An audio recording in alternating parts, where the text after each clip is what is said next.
Welcome to the Same Day Podcast, where we discuss driving incremental business growth and other topics related to real estate, property management, and entrepreneurship. Now, to the show at hand. Good morning. Yoni Schmidt here, hosting today's episode of the Same Day Podcast, where I connect with top business and real estate leaders. Today's episode is brought to you by Keyrenter Property Management. At Keyrenter Property Management, we are a full-service property management company helping our clients buy, renovate, and operate real estate assets. We help our clients build wealth while taking the headache out of property management. We've helped Ryan and Jason turn a non-performing 14-unit property into a 100-plus unit portfolio of renovated single-family and multifamily properties. That's why no matter what rental you have, single-family homes, condos, townhouses, or apartments, we have the management solutions for you. Go to Keyrenter PMC or email us at info@keyrenterpmc.com for more information. I have Chad here of Rise 25, who has done thousands of interviews with successful entrepreneurs, investors, and CEOs. And we have flipped the script today, and he will be interviewing me. Chad, welcome to the show. Hey, thanks so much, Yoni. Great to be here. Hey, if you could, I've talked to Matt a number of times on this podcast. Just kind of tell me a little bit more about what you do at Keyrenter. Sure. So Matt, as you know, is the visionary who founded Keyrenter PMC in the Heartland. He brought me on, I believe it was in 2019 or 20. I came in as the business development manager for the Oklahoma City market. Scaled that market to 600-700 doors within about 18 months. And then Matt asked me to hire my replacement and go to Northwest Arkansas. We launched I hired Walter Bowser, who's been doing wonderful work in Oklahoma City and has really become a market expert there, a local kind of, influencer, I would say, that can, help people gain a lot of insight into the Oklahoma City market. And from there, we went to Northwest Arkansas. Matt purchased a business that was merged into Keyrenter. It was about 200 doors. Now we're at almost 375, I would say. And then from there, we launched Wichita, Kansas in January of 2023. So my role at Keyrenter has been to lead the sales and marketing department and just provide our business development managers and sales representatives and the sales department in general with, all the tools and resources, and let's just call it like weapons to go out and sell our services. Yeah. Yeah, sounds great. So what had you been doing prior to joining Keyrenter? Yeah, so prior to joining Keyrenter, I was managing some real estate in downtown Oklahoma, in downtown Tulsa, Oklahoma, a pretty cool apartment complex that was, it used to be the 1928 Chevy dealership in Tulsa. And Mark Larson of Larson Development and Dynamic Gaming Solutions decided to overhaul this 1928 building into a 83 luxury industrial modern lofts and apartments. It's called East End Village in downtown Tulsa.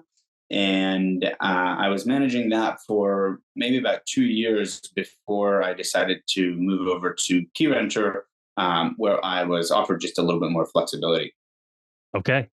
Hey, I know that since you've been at Keyrenter, you've kind of established maybe like 3 kind of different sectors in terms of sales and marketing and property management, things like that. Can you give us kind of a broad overview of what those are, and then we'll get into them more specifically? Sure. So the sales and marketing department at Keyrenter is broken up into 3 divisions. We basically have the property management service sales, where we actually sell our management services to landlords, to clients who are looking to bring their assets on with us, whether they're institutional investors, local investors, or even accidental landlords. That's the first division of the sales and marketing department. The second is also brokerage sales. We offer some brokerage sales in some of our markets, currently in Tulsa, Oklahoma City, and Northwest Arkansas, and soon, hopefully, in Wichita. where we actually help investors identify a suitable investment, understand the income potential, right? How much rent will this investment bring in? And then also analyze and understand, what we project from this investment as far as returns go. Then we can take them through the entire process of the acquisition or disposition.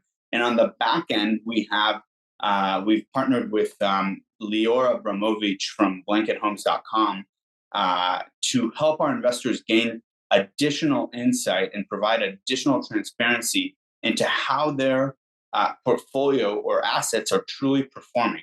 So we're working with his team to implement dashboards for all of our clients and all of our investors. Whether you have one single family residential home or 10 single family residential homes, you'll be able to truly understand the performance of your investment portfolio in real estate as if it was like a checking account experience, giving you, daily transactions into this system, feeding daily transactions into this system to where clients have a little bit more control and insight into how their rental portfolio is performing. In today's industry, not many clients have that. I would say not many property management companies also offer that. Most of the times what you'll get is a statement at the end of the month. And then if there's something wrong on that statement, right, you're going to say, well, this is wrong, that's wrong. I'm owed a refund for this. You erroneously charged me here. Stuff like that, right? Mm-hmm. In today's world where technology is, so cutting edge, there's no reason why we shouldn't be able to provide our clients with, updated daily information to where they can just log in, understand the true value of their portfolio, not just on a property by property basis, but also on a portfolio basis, understand their true cash on cash return, understand how much equity they have, and really see what their income and expenses are to, really understand whether or not this is something that's working for them. Why do you think? Why do you think that kind of transparency is important? It's probably just because you're putting your money in something that has maybe a lot of fluctuation, things like that, things that could happen outside of your control.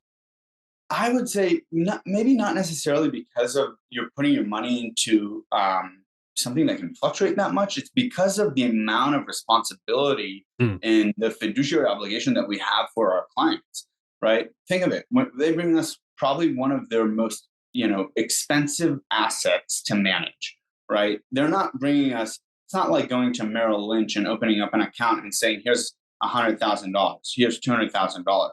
In some cases, they're bringing us assets that are worth $250,000 at a time, $1 million at a time, right? Apartment buildings, boutique apartment buildings, nice single family residential homes that are worth $200,000 to $300,000 at a time.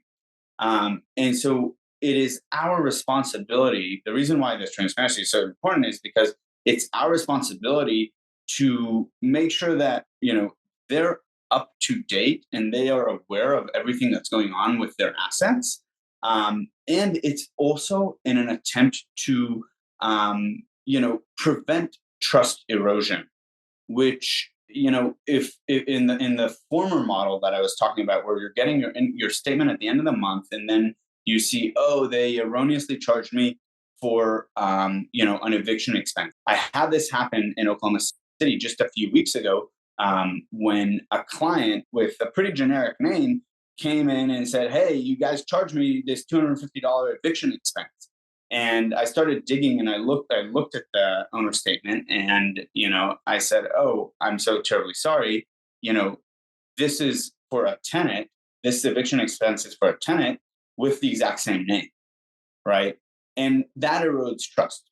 So we immediately kind of got ahead of that and, fixed it. But if that client had a checking account experience where they could see income and expenses daily, right, they would be able to go in ahead of time before we issue their owner statement and we disperse their funds for the month, come to us and say, hey guys, did you erroneously charge me for this?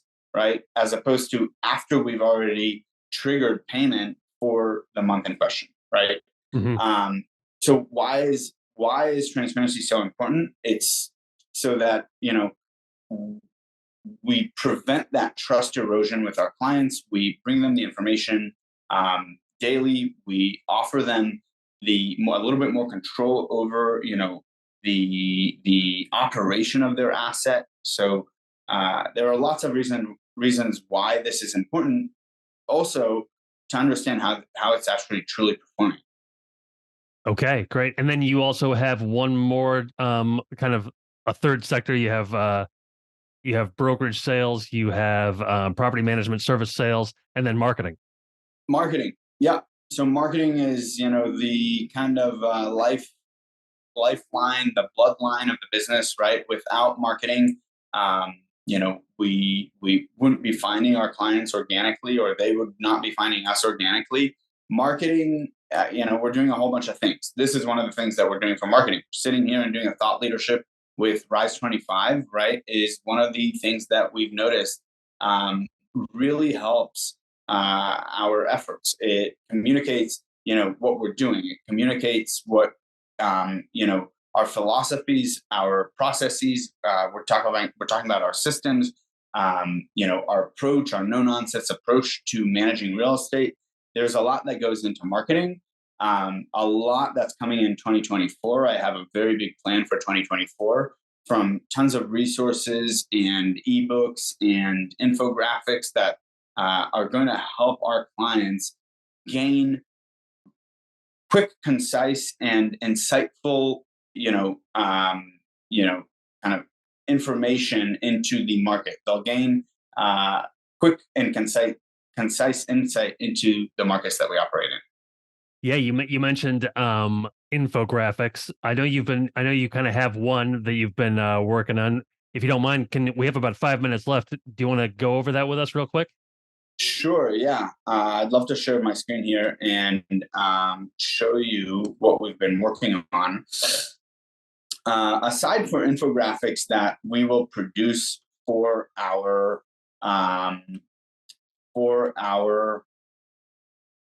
own business, that will be internally and externally facing, like processes, how we onboard our clients, how we do our leasings, how we do our move outs. One of the infographics that I've had in mind was a local rental market summary that I'd like to just share with the world, right? So one of these, this is one of these rental market summaries. As you can see, it's comparing Tulsa, Oklahoma to Broken Arrow, Oklahoma. The information here is kind of taken from a couple different resources. You can see the median rent month over month, year over year, average days and available rentals, and then the market temperature. And in addition to this, what we will be doing is provide some key takeaways for landlords and tenants in each of these markets, so that they can, make the best decisions for themselves. So as you can see, some of those are, for long-term landlords in Tulsa, sustained yearly growth, warm market indicators. The market being warm means that there's steady demand, which bodes well for long-term occupancy rates and potential for consistent rental income. In Broken Arrow, for example, faster tenant turnaround. The market is a little bit warmer there, and average days on market is 26 days. So that indicates a quicker turnover compared to Tulsa, which is beneficial for minimizing, of course, vacancy periods, especially important for long-term profitability. And then we want to offer the same thing to our tenants, right? They should have that. They should have the edge as well, not just our clients who are the investors and the landlords, but also our customers who are the tenants, right? Who pay the rent every month. So in Tulsa, you can see one of the things is rent stability. Slight year-over-year increases imply that rent prices are not skyrocketing, which might be encouraging for tenants looking for stability in their housing costs. Tulsa is surprisingly extremely affordable still. So if you're looking to move to a new city, I would highly recommend Tulsa, Oklahoma. And then if you're in Broken Arrow, right, evaluating long-term affordability. So given the rising rents, tenants should consider the long-term affordability of renting in Broken Arrow, possibly locking in a longer lease term with favorable rates. So some of these key takeaways are going to come out every single month. Towards the end of the month, they will be on all of our socials, Instagram, LinkedIn, Facebook, and they will go out in our monthly e-newsletter, the Property Pulse. Okay, sounds fantastic. Hey, as we kind of wrap things up here, you are going to be a little bit more involved in this podcast. Tell me what you are looking forward to most as kind of serving as one of the hosts. Yeah, so I would say one of the things I'm looking for most as the host is truly just like coming outside of my comfort zone and using this as an opportunity to grow. Definitely something new that I haven't been doing much. Never really been a guy who's like, looking to be in the spotlight or on video and put my face and my name out there for the whole world. So I'm definitely looking forward for that opportunity, for the growth, for the relationships that are going to come from this, from learning from all the guests that will come on to the podcast, and sharing the knowledge with them in the world. Sounds great. We'll look forward to hearing some of your episodes. Hey, it's been great to talk to you. Thanks so much for having me today. Really appreciate it. Likewise. Thanks, Chad. So long, everybody. Thanks for listening to the Same Day Podcast. Tune in to a new show each week and be sure to subscribe to get future episodes.